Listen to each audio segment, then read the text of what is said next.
you become purified by practice of devotional service, then you can go to the woods. Okay?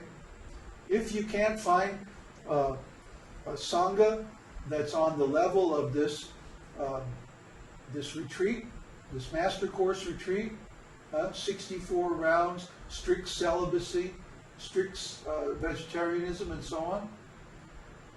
If you can't find a Sangha on that level, then you should go alone, because you won't be able to become realized any other way. But that's the last resort. There are many, many other things that we should do before we do that. Okay, next question.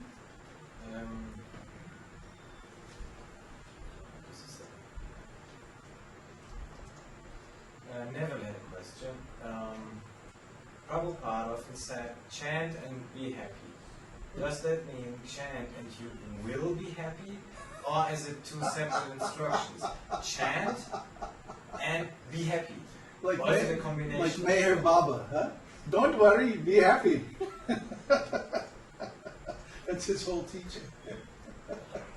Don't worry, be happy. Well, how can we be happy? As long as we have material desires. Huh? As long as we have material desires, then we're going to be in anxiety. Huh? We're going to be torn between anxiety and lamentation. Huh? Because we're in anxiety because we think we might lose what we have. When we're in lamentation because we lost what we had. And we're in desire because we want something we don't have. Huh? All these give us unhappiness. Desire, lamentation, anxiety. So desire is the actual root cause of unhappiness. As long as we desire material things, we're going to be unhappy. So how do we stop desiring material things? Chant. So yeah, we have to chant to be happy. The two things are connected. If we don't chant, how are we going to get rid of material desire? And as long as we maintain that material desire, we're not going to be happy. So chant and then be happy as a result.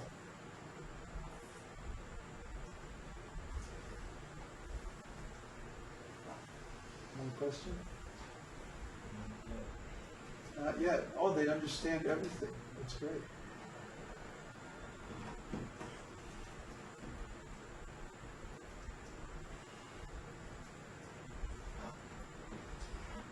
Inchi asks,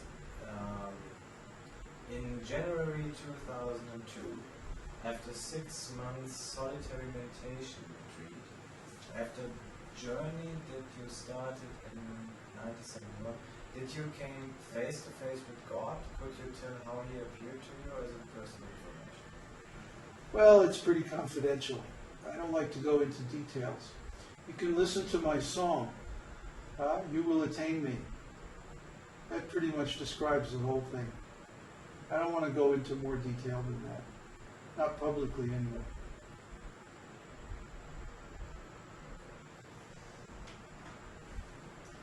But that incident, that experience, was what gave me the confidence to start preaching, to start teaching, to take the role of guru. Otherwise, I had no desire, because I knew I wasn't qualified. I knew I wasn't realized. I didn't have the symptoms. The symptom of realization is that Kṛṣṇa appears to you. That is the symptom. There may be many nice, saintly people who follow all the religious principles and perform many pious activities and who chant day and night and who do this and do that. But if Kṛṣṇa has not appeared to them, he has not accepted them as his representative. You see? So that is the experience, or that is the milepost that actually bestows the authority to be guru on someone. And this is mentioned in the scriptures. Guru is one to whom the Supreme Lord has revealed himself. And this is in the Vedanta Sutra, it's in the Upanishads, it's in the Mahabharata, it's in many different scriptures. It doesn't apply to someone who has been nominated guru or elected guru or appointed guru or somehow or other became guru, declared themselves to be guru or something like that. Nobody can declare themselves to be guru. Only Kṛṣṇa. No committee, no election, no popularity contest, no political device can make a guru. Only Kṛṣṇa. Because guru is Krishna's representative. So he has to have Krishna's permission. Does that make sense? So guru means someone who has Krishna's permission to represent him.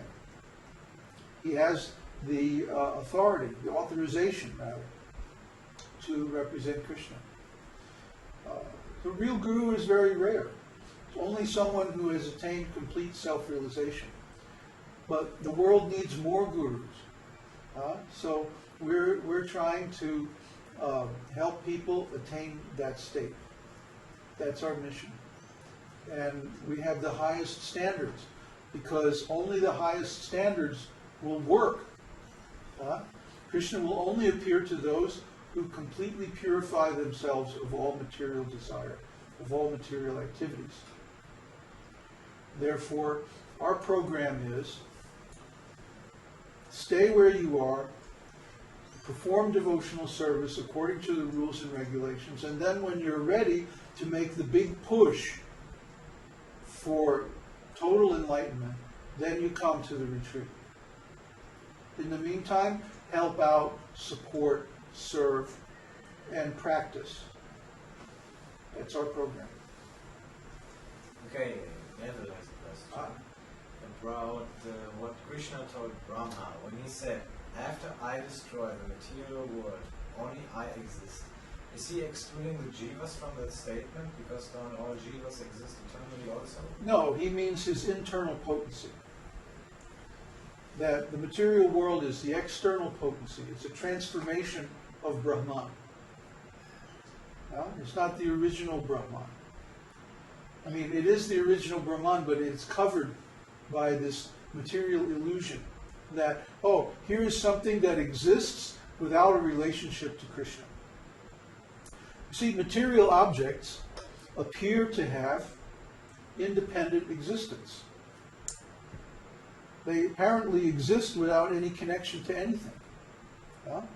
Because we can't see through time.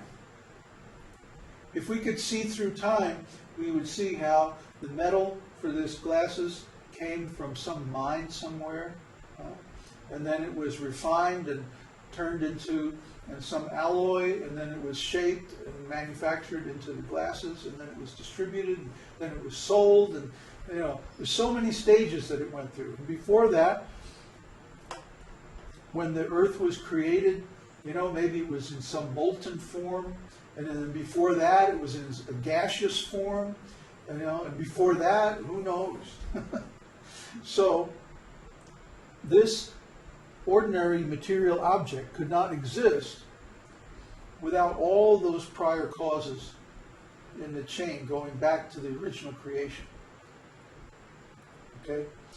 So even though all those prior causes have created this object, still, in one sense, it doesn't exist. Because all this is Brahman. And Brahman is nothing but pure consciousness, light. So, why do we see a pair of glasses here? Why don't we just see light? Because this is covered by Krishna's external potency. And Krishna's external potency is stronger than we are. So even if we know that this is nothing but Brahman, we still perceive it as a separate, independent material object. We can't overcome Krishna's external potency by ourselves. But if we have Krishna's help, we can. The way it works is that Krishna, the only reason we can perceive material objects is because of Krishna's extraordinary potency. He appears as the Supersoul within our hearts, and he connects us with the material senses so that we can perceive the material world. Otherwise, how are we, a pure spirit soul, going to perceive matter? Huh? Matter is so insubstantial compared to the soul. The soul exists eternally, but matter is just temporary. So what